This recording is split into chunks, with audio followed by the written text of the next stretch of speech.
시청자 여러분 안녕하십니까? 금요일 아침 뉴스 퍼레이드 시작합니다.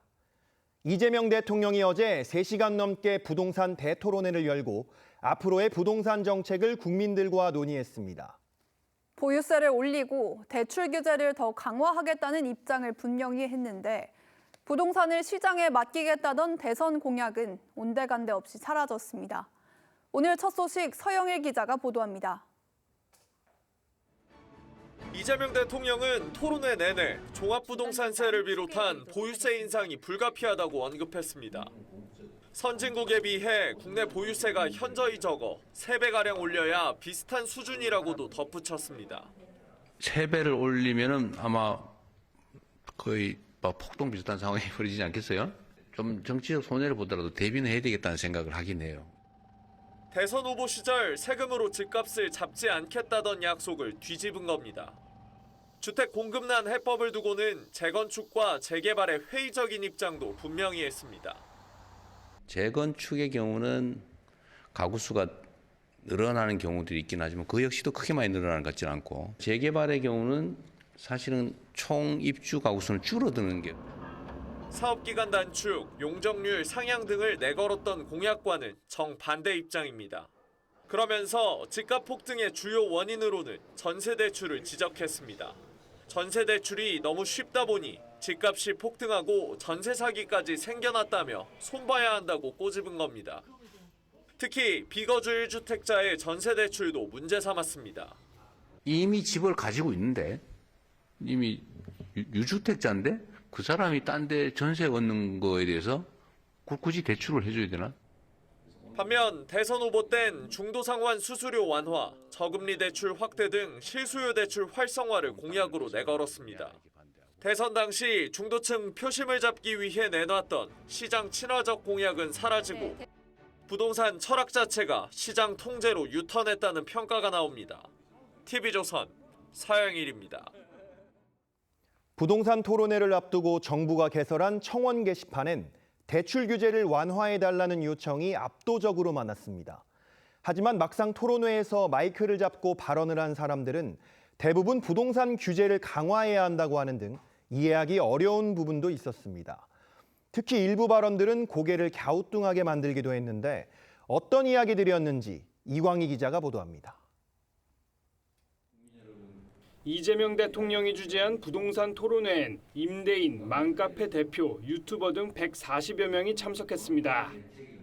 당초 정부가 토론회에 앞서 받은 국민청원에선 대출 규제를 완화해달라는 내용이 많았지만 정작 대부분 발언 기회는 규제 강화를 주장하는 사람들에게 돌아갔습니다. 보유세 강화가 필요하다고 하지만 이제 인기가 없습니다. 사실 몸에 좋은 쓴약이다 이렇게 표현을 하는데요. 이 대통령은 정부의 부동산 정책을 옹호해왔던 유튜버를 직접 지목해 질문권을 주기도 했습니다. 지금 대출 규제가 이루어지면 전부 다 신규 대출자에 대해서만 규제하거든요. 기기 대출자에 대해서도 똑같이 적용돼야 됩니다. 부동산은 모두 투기라는 주장도 나왔고 저는 부동산을 모두 다 투기라고 생각하거든요. 100% 사실 실거주라고 하더라도 10억 원 이상은 초고가 주택으로 봐야 한다는 의견도 나왔습니다. 부동산 세제는 좀 강력하게 좀 나와줬으면 좋겠습니다. 10억 이상은 초고가로 보자. 예. 네. 토론회에 대한 반응은 엇갈렸습니다. 민주당은 최선의 정책을 찾겠다는 강력한 의지의 표현이라고 했지만 국민의힘은 답을 정해놓고 명분만 찾으려는 여론몰이 쇼라고 지적했습니다. 온라인 커뮤니티엔 객관적 수치도 없는 허울뿐인 토론회, 토론을 가장한 부흥회 같다는 비판이 잇따랐습니다. TV조선 유광입니다. 검경 합동수사본부가 어제 중앙선관위와 서울 지역 선관위에 대해 압수수색에 나섰습니다. 선관위 직원들이 6.3 지방선거 당시 투표자 수를 전산에 잘못 입력한 뒤 이를 고치지 않고 은폐한 정황을 포착했기 때문입니다. 이 정도면 부실 선거 수준을 넘어섰다고 봐야 할 텐데 여당은 별다른 반응을 보이지 않았습니다. 이태희 기자입니다. 선관위는 투표정보 입력 과정에선 전산 조작이 불가능하다고 주장했습니다. 입력하는 단계에서 바꿀 수 있지 않느냐, 뭐 이런 얘기도 많이 하세요. 다 매수하지 않는 한 투표 조작은 불가능하다. 하지만 선관위 직원들이 전산 수치를 임의로 수정한 정황이 드러나자 국민의힘은 선관위 해명을 더는 믿을 수 없게 됐다고 비판했습니다. 허점이 드러난 만큼 특정 지역의 문제로만 볼 수 없다는 겁니다. 투표율뿐 아니라 최종 득표수까지 오염되실 수 있다며 선거 관리가 아닌 선거조작위원회라는 비판까지 나왔습니다. 전국의 투표 결과 입력을 포함한 모든 전산을 재검증할 수밖에 없게 되었습니다. 이제 완전히 다른 국면으로 판단합니다. 국민의힘은 여야가 합의한 선관위 특검 수사 대상에 중앙선관위 서버를 포함해야 한다고 주장했습니다. 받아들여지지 않을 경우 특검법 합의에도 응하지 않겠다고도 했습니다. 다음 달 1일 종료 예정인 국회 국정조사특위의 활동기간 연장도 요구했습니다. 투표율을 허위 입력했다면 부실선거입니까? 부정선거입니까? 모든 정치권을 집어삼킬 것이라고 생각합니다. 국민의힘 요구에 민주당은 반응을 내놓지 않았습니다. 투표율 조작 정황이 드러난 것에 대해서도 별도의 공식 논평은 없었습니다. TV조선 이태희입니다.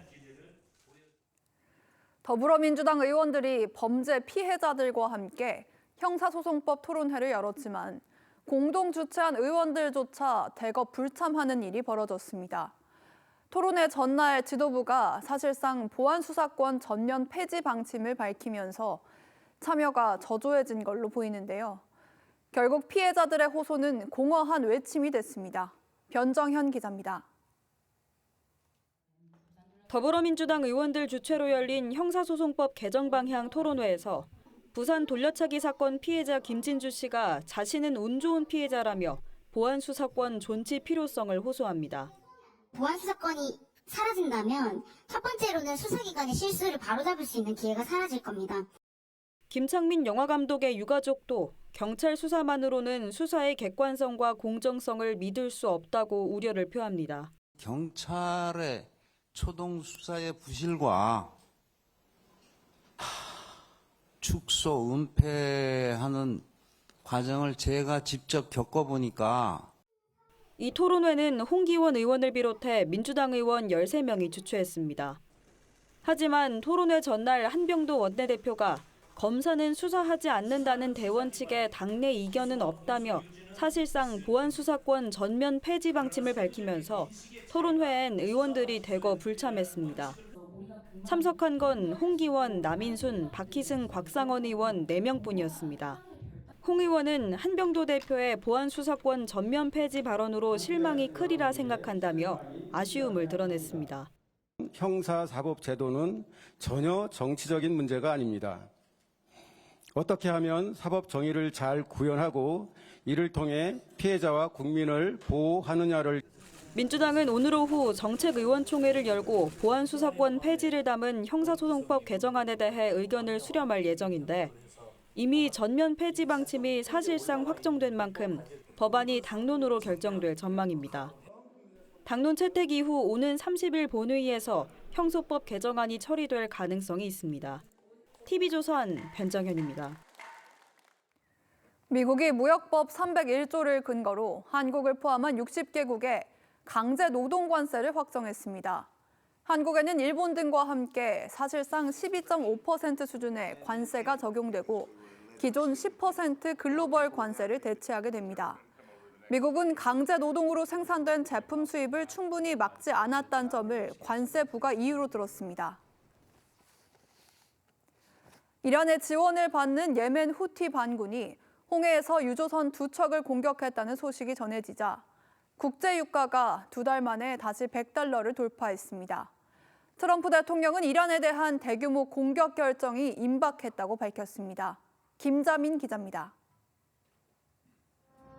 컴컴한 해상에서 유조선이 불타오릅니다. 후티 반군이 사우디아라비아에 대한 해상 봉쇄를 선언한 뒤 처음으로 유조선 2척을 공격했습니다.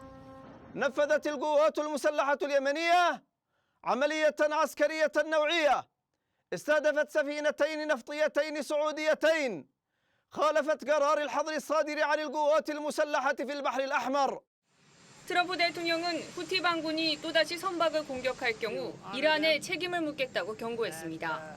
그러면서 이란에 대한 대규모 공격 결정을 내리기 직전이고 모든 준비를 마쳤다고 전했습니다. 트럼프는 자신이 요청하면 이스라엘은 2분 안에 합류할 것이라며 연합 공격 가능성도 시사했습니다. 미 언론은 트럼프 대통령의 발언이 이란과 전면전을 벌였던 장대한 분노 작전 때보다 더 큰 규모로 공격하겠다는 의미라고 전했습니다.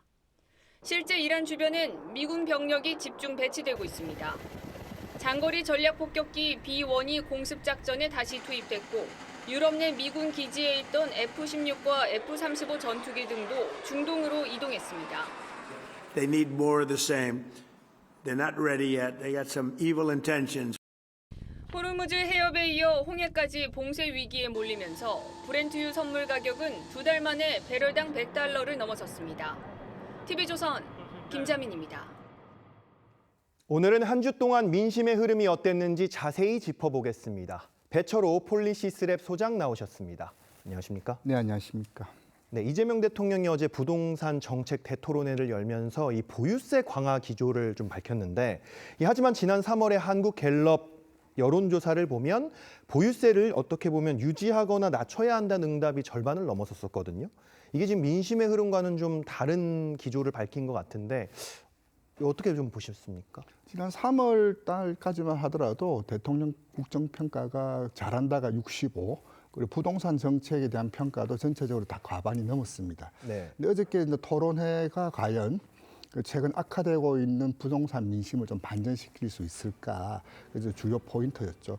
특히 이제 보유세 관련해서 좀 논란이 많이 되고 있는데, 보유세 관련해서는 좀 약간 복잡한 게 있습니다. 지금 뭐 전체적인 국민 여론이라든지 이제 부동산 전문가들 보면 보유세를 이제 강화하는 것이 과연 부동산 시장의 안정에 도움이 되느냐, 이와 관련해서는 반론이 있거든요. 실제적으로 미실현 이익에 대해서 과세를 하는 문제, 또 보유세 상승이 전월세로 증가되는 문제, 그리고 무엇보다도 이제 고연령층이 세금 지불할 수 있는 능력, 이런저런 것들이 과연 부동산 정책을 안정화하는데 보유세 강화가 유효한 카드냐, 공급책이라든지 다른 카드까지 같이 좀 나왔으면 좋겠는데, 어저께 이제 토론이 이제 좀 심혈을 기울여서 준비를 하셨는데, 이제 보유세라든지 약간 뉴스 리포트에도 나왔지만은 좀 규제에 좀 초점이 맞추어져서 과연 어제의 그 토론회가 좀 최근 좀 악화되고 있는 부동산 관련 민심 여론을 좀 돌릴 수 있는 모멘텀이 될지는 좀 평가라든지 좀 후속 과정을 좀 봐야지 좀 정확하게 크기를, 방향을 알 수 있을 것 같습니다. 네, 이 악화된 부동산 민심 같은 경우는 이 여론조사에서도 좀 볼 수가 있거든요. 이 한국갤럽 조사에 따르면 부동산 정책에 대한 긍정평가가 이 4개월 만에 좀 반토막이 났거든요. 부정평가가 46%로 한 19%포인트가 급등을 한 셈이거든요. 부동산 인심이 이렇게 악화된 계기는 뭐라고 좀 보십니까? 3월 달까지만 하더라도 가장 큰 이슈는 다주택자 규제였습니다. 네. 다주택 처분해라. 다주택 처분에 대한 강력한 시그널을 줬었고, 실제로 시장에서도 그 다주택 처분이 많이 일어났었거든요. 즉 뭐냐면 공급이라든지 안정화 없이 규제 일변도에 대한 반발, 이런 것들이 전체적으로 이제 부동산 정책에 대한 그 부정적인 평가, 그것이 대통령 국정수행 평가까지도 좀 이어지고 있는 그런 순환 구조로 좀 가고 있다, 그렇게 좀 진단할 수 있겠습니다. 네, 대통령 국정수행 평가를 말씀해 주셔서 이 코리아 정보 리서치 조사 결과를 보니까 이 직전 조사랑 대비를 했을 때 7.8%포인트를 하락한 40.8%를 기록을 했습니다. 하락의 원인, 뭐 부동산 민심도 있겠지만 또 다른 원인이 있다면 어떤 걸로 좀 꼽으시겠습니까? 지금 벌써부터 저는 이번 주 결과보다 다음 주 결과가 어떻게 나올 것인가, 벌써 관심이 다음 주로 이어지고 있는데, 네. 이번 주에는 대통령께서 큰 두 가지 좀 메시지를 냈습니다. 하나는 레버리지 ETF, 그 관련된 정시 안정책을 좀 강력하게 좀 주문을 하셨고, 아까는 말씀하셨던 부동산 이슈 그렇게 말씀하셨는데, 지금은 이제 40% 선까지 이제 위협을 받고 있다. 이것은 급락이라고 진단을 해도 결코 과한 표현은 아니고, 이 수치는 사실 대통령 정부 출범하고 1년 후에 나올 수치가 아니라 1년을 남겨둔 시점에서 나올 수치가 나왔다. 급락의 양상도 질도 매우 안 좋은 빨간불이 켜졌다, 그렇게 좀 진단할 수 있겠습니다. 네. 네, 이 조금 전 리포트에서 잠깐 언급이 되긴 했는데, 민주당이 오는 30일에 국회 본회의에서 검찰 보안 수사권 폐지 법안을 처리할 거란 전망이 나오고 있거든요. 이 여론조사를 보면 보안수사권 폐지 반대가 55.3%로 찬성보다 지금 2배 가까이 높은 상황인데 여론에 지금 반대 기류가 나와 있는 상황에서도 입법을 강행한다면 분명히 민심에 악영향을 줄 것 같거든요. 이 부분은 좀 어떻게 보시나요? 글쎄요, 국민 여론은 이와 관련해서 좀 아직도 우려를 하고 있는데 이게 어저께 이제 그 한병도 원내대표도 이제 결정을 했다 이렇게 메시지를 냈는데 지금 이제 장윤기 사건 등에서 볼 때 또 어저께 아까도 뉴스에서 나왔지만은 몇몇 그 피해자들의 사건을 봤을 때 보안 수사권 좀 필요한데 이렇게 강행하는 이유 민심에 맞서는 거 아니냐 이 역풍 맞을 수 있는 그런 우려도 다분한 이슈인데 어쨌든 차제에 검찰 수사권, 이제 보안 수사권 완전히 좀 폐지를 하지 않으면 이렇게 실기를 해버리지 못한다라는 그런 인식이 전체적으로 결정에 좀 지배한 거 아니냐 그렇게 좀 보여집니다. 네. 자, 마지막으로 민주당 당권 경쟁 여론조사를 한번 살펴볼까요? 어제 이 김민석, 정청래, 송영길 후보의 3파전으로 결정이 됐는데 한 여론조사에서 이제 정청래 후보가 33.7%로 가장 높은 지지율을 얻는 여론조사가 나왔습니다. 이 과거에는 좀 다른 결과였다가 최근 정 후보의 지지율이 높아진 걸로 좀 보이는데 이 정 후보에 대한 어떻게 보면 김민석 후보와 송영길 후보의 공격이 굉장히 거센데 반대로 정청래 후보에 대한 지지율은 오르는 좀 특이한 상황들이 발생하고 있거든요. 이건 좀 어떻게 보십니까? 몇 가지 봐야 될 것 같아요. 일단은 전체 베이스, 전체 전 국민 대상으로 했을 때는 정청래 후보가 좀 일강, 양강 구도로 좀 형성이 되고 있는데 그것은 이제 국민의힘 지지층에서도 정청래 후보 지지층이 있다. 즉 한꺼풀 벗겨놓고 전체 베이스가 아니라 지지 정당별로 좀 풀어서 보자면은 그 정청래 후보가 김민석 후보 대비 조금 좀 떨어지는 그런 공통된 패턴을 보이고 있고 또 하나가 뭐냐면 최근에 이제 송영길 전 대표 후보와 김민석 총리의 집중적인 공세에 따른 일종의 언더독 이펙트, 약자 동정 효과. 정청래 후보도 뭐 어머님 이렇게 나오면서 또 지지층들에게 호소했고 또 나름 정청래 후보의 작지만 단단한 강성 지지층들이 너무 심한 거 아니냐. 신천지 같은 까지 나온 거는 너무 심한 거 아니에 대한 반감 이런 것들이 좀 어우러지면서 정청래 후보의 지지율이 조금 상승하고 있는 거 아니냐 그렇게 좀 진단할 수 있겠습니다. 네, 알겠습니다. 오늘 소장님 말씀 여기까지 듣겠습니다. 감사합니다.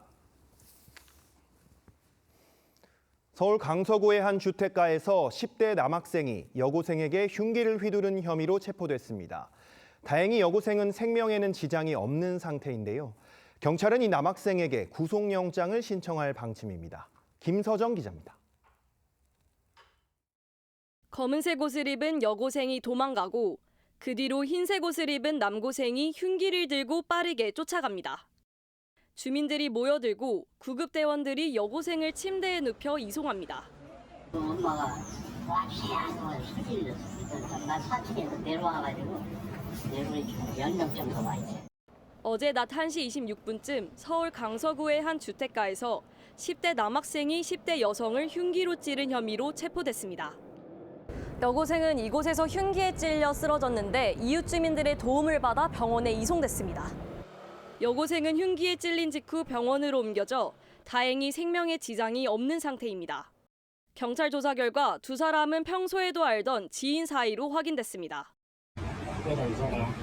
헤어지자 하니까 한 번만 만나자 했어요. 부근에서 만났는데 그거로 애지를 했는 건지 여자애가 엄마와 같이 나가자 이랬는데.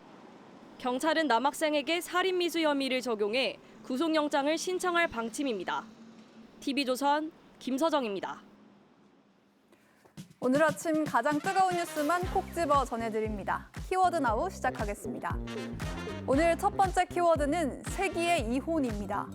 최태원 SK회장과 노소영 아트센터 나비관장의 재산 분할 소송 파기환송심 선고가 오늘 열립니다. 2015년 최태원 회장이 혼외자 존재를 공개하며 갈등이 본격화됐고 2017년 최 회장의 이혼 조던 신청을 시작으로 9년째 법정 다툼 이어왔죠. 재산 분할 시점 논의된 건가요? 재산 분할 대상의 SK 주식도 공동재산으로 논의하셨을까요? SK 주식을 비롯해 부부의 공동재산에서 노 관장의 기여도를 얼마나 반영할지와 재산을 어느 시점 가치로 평가할지가 핵심 쟁점인데요. 재산 분할 기준 시점에 따라서 최 회장이 노 관장에게 줘야 할 돈이 수천억 원 단위로 달라질 수도 있습니다. 9년간 끌어온 소송전이 어떤 결과를 맞을지 법원의 판단이 주목됩니다.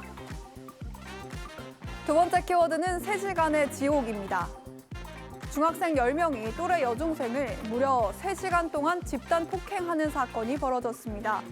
며칠 전 부산인데요. 한 여학생이 일행에 떠밀려서 방 안으로 들어가는 모습입니다. 얼마 후 복도로 나온 이들은 여학생을 밀치고 발로 배를 걷어차기도 하는데요. 여학생은 고통스러운 듯 배를 움켜쥐며 쓰러집니다. 이런 폭행이 3시간 동안 이어졌고 일부 학생들은 이 장면을 촬영까지 한 걸로 알려졌습니다. 이 아이들끼리 이제 평상시에 좀 감정이 안 좋아하는 그 뒷담화하니 그런 일이지. 가해 학생 상당수가 만 14세 미만의 촉법 소년으로 형사처벌이 아니라 소년법상 보호처분 대상이라고 합니다. 잘못을 해도 처벌받지 않는 촉법 소년 사건들 갈수록 악랄해지는 게 같은데 저희가 알지 못하는 사건은 또 얼마나 많을지 가슴이 답답해집니다. 오늘 세 번째 키워드는 고수의 쓴맛입니다. 중식 셰프 여경옥 씨가 SK 하이닉스 단일 종목 레버리지 ETF 투자로 60%가 넘는 손실을 기록한 계좌를 공개해 화제입니다. 여 씨는 2004년 실전 투자 대회에서 1위를 차지할 만큼 남다른 투자 수완을 자랑하는 투자 고수로 알려져 있습니다. 개인적으로 한 30년 하다 보니까 이게 주식은 타이밍이 아니에요. 좋은 기업이든 나쁜 기업이든 좋은 타이밍이 중요한 거지. 여 셰프는 1억 2천만 원가량 투자했다가 약 7,400만 원의 평가 손실을 입었다고 합니다. 원숭이도 나무에서 떨어진다더니 투자 고수도 레버리지의 매운맛은 피할 수 없나 봅니다. 지금까지 키워드 나우였습니다.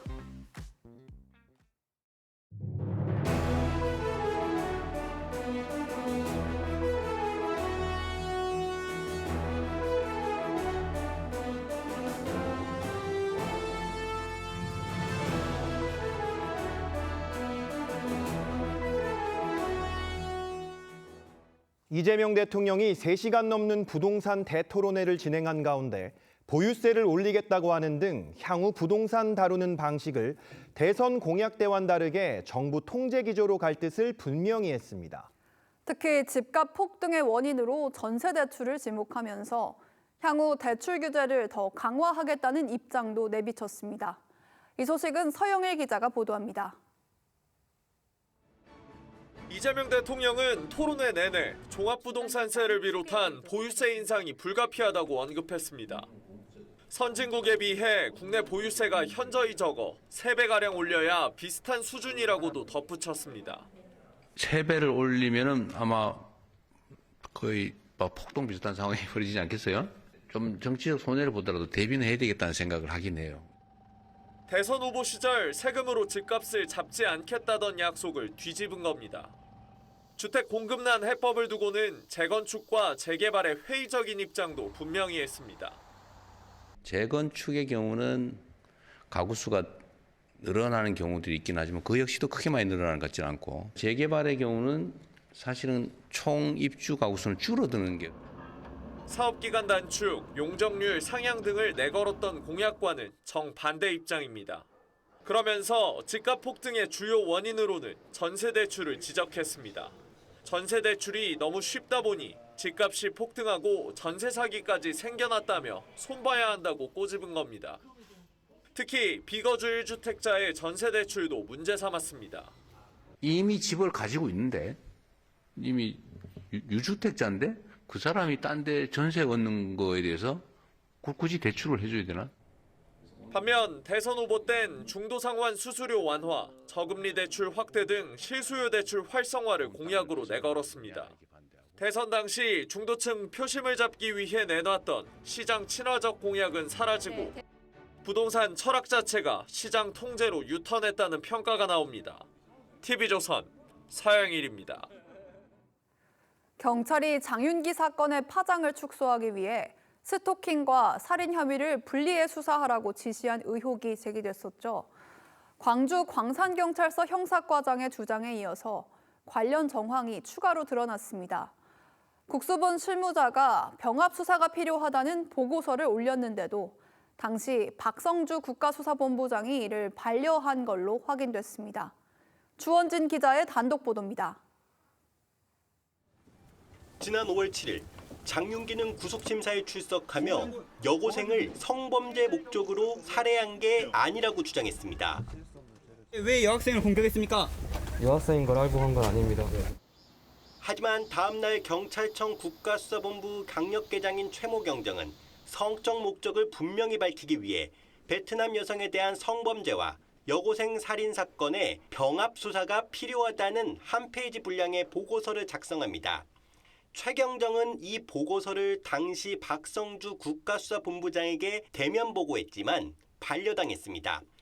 최 경정은 보고 직후 광주경찰청에 국수본부장이 강간 사건이 굳이 오픈되지 않도록 여성 청소년 범죄 수사과와 협의하라고 지시했다는 취지의 메시지를 보냈습니다. 그 뒤로도 광주경찰청은 병합 수사가 필요하다는 보고를 올렸지만 국수본은 재차 거부했습니다. 박 전 본부장은 철저한 수사를 지시했고 2차 피해가 우려돼 보안을 유지하라는 취지였다고 해명했습니다. 검찰은 지난 22일 밤 늦게까지 최 계장을 참고인으로 조사했는데 박 전 본부장 지시 여부를 밝히기 위해 추가 소환할 방침입니다. TV조선 주원진입니다. 정동영 통일부 장관이 핵을 포기하면 제재를 해제하겠다는 이른바 선비핵화 전략은 현실성이 없다며 평화를 앞세운 북핵 중단을 먼저 추진하겠다고 했습니다. 우리 정부가 북한을 핵 보유국으로 사실상 인정한다는 신호를 줄 수 있다는 우려가 나옵니다. 송무빈 기자입니다. 정동영 장관은 통일부에서 열린 취임 1주년 기자간담회에서 지난 1년 동안 이룬 성과 가운데 하나로 선비핵화 폐기를 꼽았습니다. 지난 정부의 선비핵화론 CBID를 사실상 폐기한 겁니다. 선평화로 접근 방식을 전환했다고. 비핵화라는 목표 자체를 버리는 건 아니지만 핵 중단을 먼저 최우선으로 추진한다는 겁니다. 지난해 8월 이재명 대통령이 비핵화에 앞서 동결과 축소를 먼저 추진하겠다며 밝힌 한반도 3단계 비핵화 구상과 같은 맥락으로 보입니다. 정 장관은 지난 정부가 비핵화를 외쳐온 건 다분히 국내 정치용이었다고도 했습니다. 선비핵화를 내세운다는 건 현실성이 있습니까? 초강대국인 미국, 중국도 선비핵화론을 사실상 폐기한 거 아닌가요? 하지만 지난달 한EU 정상회담 공동성명과 어제 한미일 외교장관 회담 등에서 우리 정부는 한반도 비핵화 의지를 거듭 확인한 바 있습니다. 북핵 대응 공조를 약속한 국제사회에 이중 메시지를 줄 수 있다는 우려가 나옵니다. 선비핵화 폐기가 결국 북한의 핵 보유만 묵인해주는 상황으로 흐를 수 있다는 지적도 있습니다. 동결 관련한 북한과 합의를 할 경우 대북 제재만 완화시켜주고 북한의 요구만 다 수용하면서 사실상 북핵 보유를 묵인하는 상황으로 가게 될 가능성이 있습니다.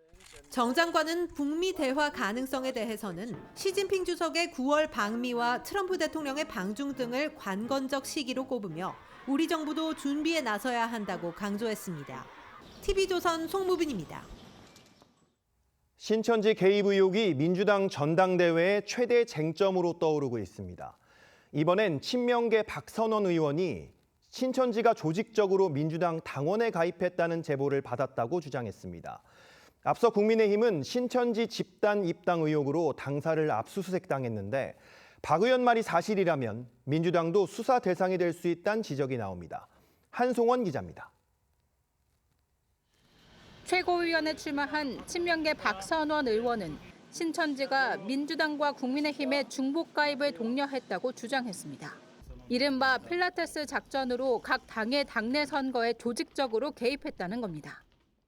특정한 시기가 되면 빨간 리본을 달아라 또는 파란 리본을 달아라 하며 지침을 내리기도 했습니다. 실적이 부족한 조직은 질책까지. 현재 민주당 전당대회 전체 선거인단은 약 150만 명입니다. 국민의힘 입당 사건 때와 비슷한 5만 6천여 명 규모라면 전당대회를 뒤흔들 변수가 될 수 있다고 주장했습니다. 박 의원은 제보를 받았다고 했지만 구체적인 물증을 내놓진 않았습니다. 의혹을 처음 띄운 김민석 전 총리도 1차 컷오프 이후 근거를 공개하겠다며 예고했는데 사실상 정청래 전 대표를 겨냥한 의혹 제기란 분석입니다. 제가 어떤 문제를 전혀 일정한 판단 없이 또는 어떤 대안적 방향 없이 이렇게 문제 제기하거나 그러진 않고요. 정 전 대표는 100% 가짜뉴스라며 반발했습니다. 근거를 못 밝히면 거취에 대한 결단도 고민해야 하는 사항이라고 경고했습니다. 명확하게 근거를 대고 수사를 의뢰하시기 바랍니다. 당원을 공격하는 일은 명확하게 해당 행위입니다. 당대표 예비 경선에서 고민정, 김보미 후보가 탈락해 3파전이 확정됐습니다. 최고위원 후보는 박선원, 이성윤, 김용, 한민수, 최민희 등 8명이 본경선에 진출했습니다. TV조선 한송원입니다. 1심에서 시장직 상실형을 선고받은 오세훈 서울시장을 향해 민주당은 즉각 사퇴하라며 총공세에 나섰습니다. 그러자 국민의힘은 이재명 대통령 재판부터 재개하라며 맞불을 놨습니다. 오 시장은 선고 하루 만에 항소장을 제출하고 예정된 시정을 이어가며 정면 돌파 의지를 보였습니다. 김창섭 기자가 보도합니다. 더불어민주당은 오세훈 서울시장이 5선 취임 한 달도 안 돼 당선 무효형을 받았다며 6.3 지방선거에 출마하지 말았어야 한다고 주장했습니다. 결백을 주장하며 시장직에 다시 도전했던 것 자체가 모렴치의 극치입니다. 민주당은 즉각적인 사퇴를 촉구하며 서울시장 재보선 가능성까지 염두에 둔 총공세에 나섰습니다. 국민의힘은 오 시장 사퇴를 주장하려면 이재명 대통령 취임 후 중단된 5개 재판부터 재개하라며 형평성을 고리로 역공을 폈습니다.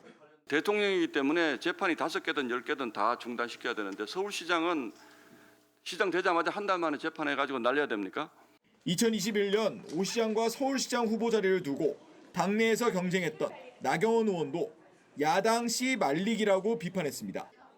선고 다음 날 오 시장은 아동급식 지원 사업 점검을 위해 지역 아동센터를 찾아 직접 점심 배식을 했습니다. 사법 리스크와 상관없이 시정을 차질 없이 챙기겠다는 의도로 보입니다. 방학 동안에도 식사 문제 때문에 신경 쓰이시는 일이 없도록 잘 챙겨나가도록 하겠습니다. 오 시장 측은 1심 법원인 서울중앙지법에 항소장을 제출하고 법리 검토에 착수했습니다. TV조선 김창섭입니다.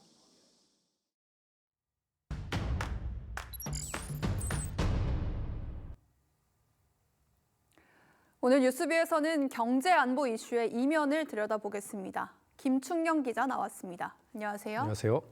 자, 김 기자, 오늘 준비한 이야기 어떤 내용입니까? 예, 방위병 복무 시절 탈영 의혹을 받고 있죠. 안규백 국방장관 얘기를 좀 해보겠습니다. 네. 다만 정치가 아닌 안보의 관점에서 접근을 하고 싶은데요. 이제 안 장관은 병적 기록부를 공개하지도 않고 의혹을 제대로 해소하지도 않은 채 군을 통제하는 군정권자 임무를 수행하고 있습니다. 군대 갔다 오신 분들 당연히 공감하시겠지만 군 생활은 힘듭니다. 나라를 지킨다는 자부심과 긍지가 채워지지 않는다면 견뎌낼 힘이 없습니다. 자부심과 긍지를 지켜주지 못한다면 일선 지휘관과 병사들 앞에서 장관의 영이 설 수가 없습니다. 이것이 바로 안보 공백입니다. 네, 영이 서지 않는다고 했는데 실제 이 군 통수권자나 최고 지휘관이 신뢰를 잃어서 문제가 됐던 적이 있습니까? 예, 미국의 빌 클린턴 전 대통령 사례를 참고해 볼 만합니다. 네. 클린턴 하면 르윈스키부터 떠오르는 게 사실이긴 하지만 하나 더 있습니다. 바로 병역 기피 의혹인데요. 그렇군요. 예, 클린턴은 베트남전이 한창이던 1968년 조지타운대를 졸업하고서 영국 옥스퍼드로 유학길에 오릅니다.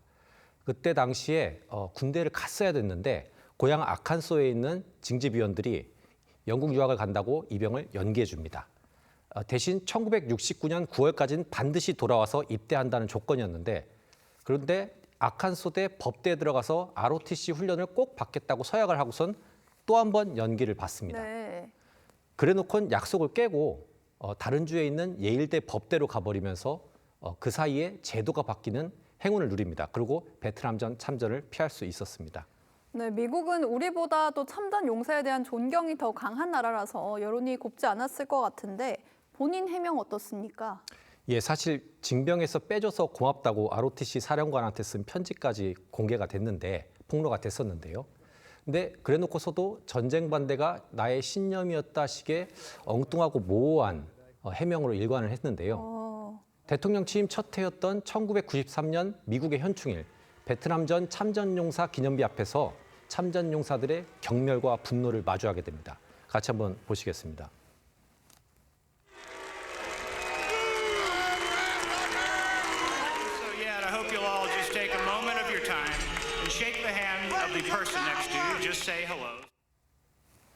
예, 미국 주요 방송사들은 관중석 쪽은 찍지 않아가지고 볼 수는 없지만 신문 보도를 보면 교활한 클링턴, 노련한 병역 기피자 같은 원색적인 편말을 들고 클링턴을 비난하는 참전용사도 많이 보였습니다.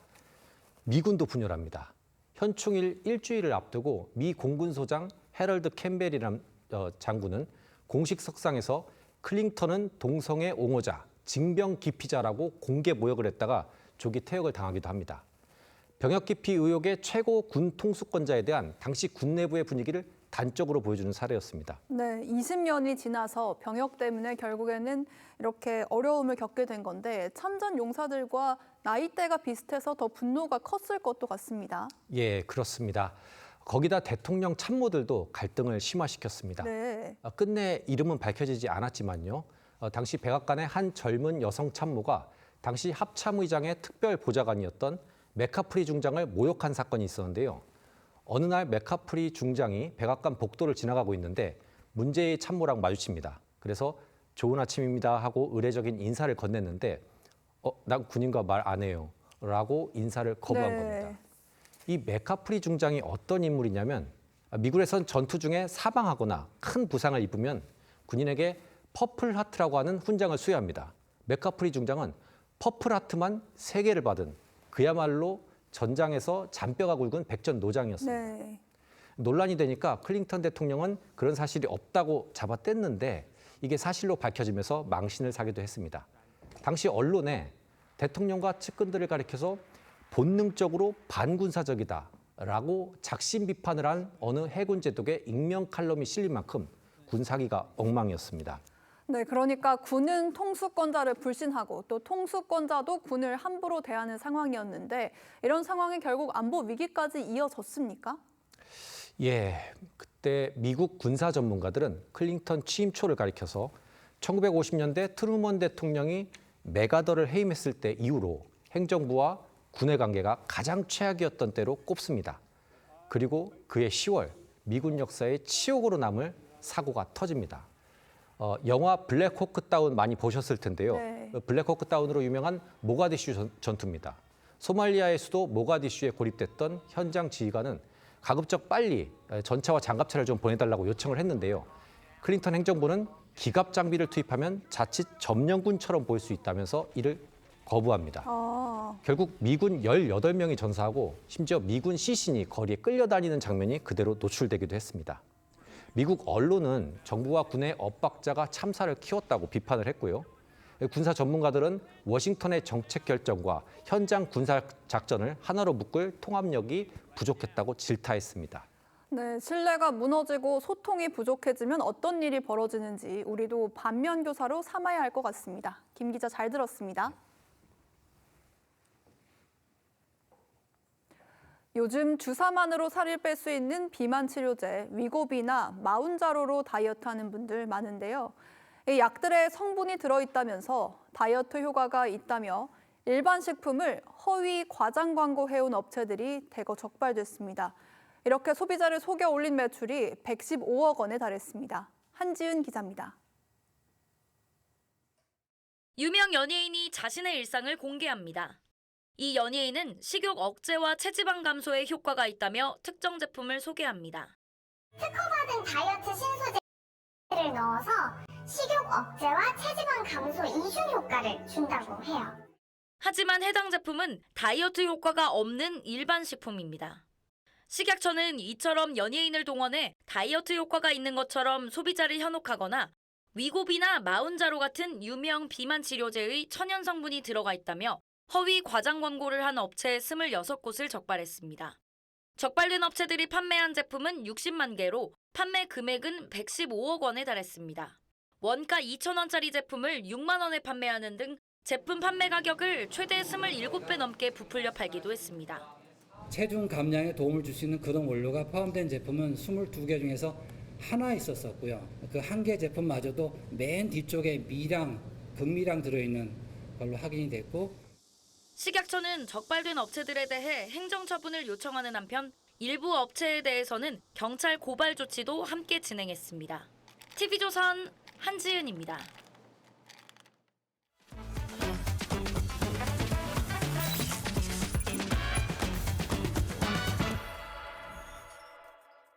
안녕하세요. TV조선 AI 리포터 아이온입니다. 최근 오픈AI의 최신 인공지능이 시험 도중 스스로 보안망을 뚫고 외부 기업 서버를 해킹했습니다. 인간이 시키지도 않았는데 정답을 훔치기 위해 사이버 공격까지 감행한 겁니다.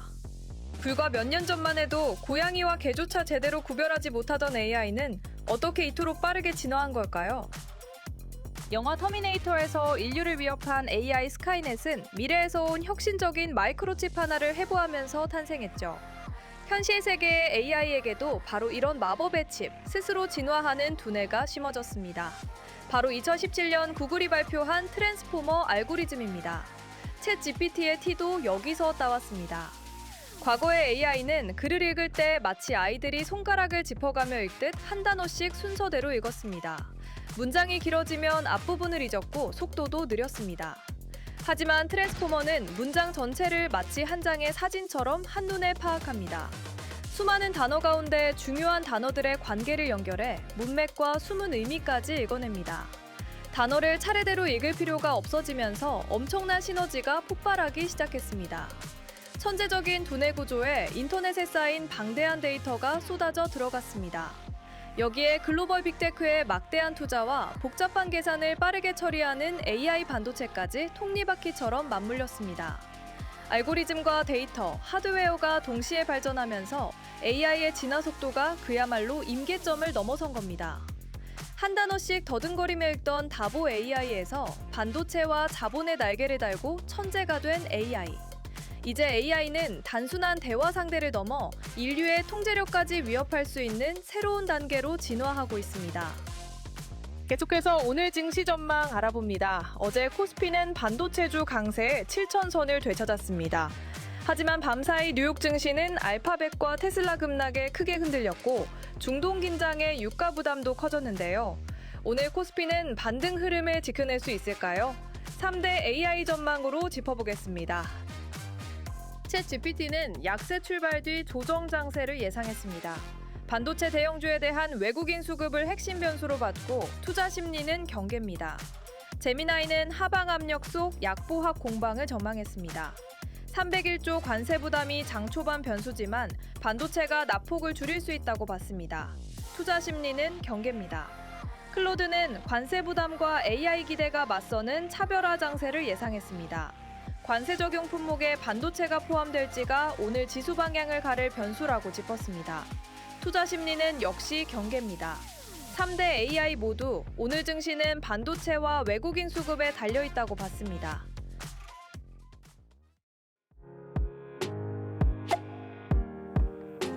렌즈에 담긴 순간 그 의미를 짚어보는 시간이죠.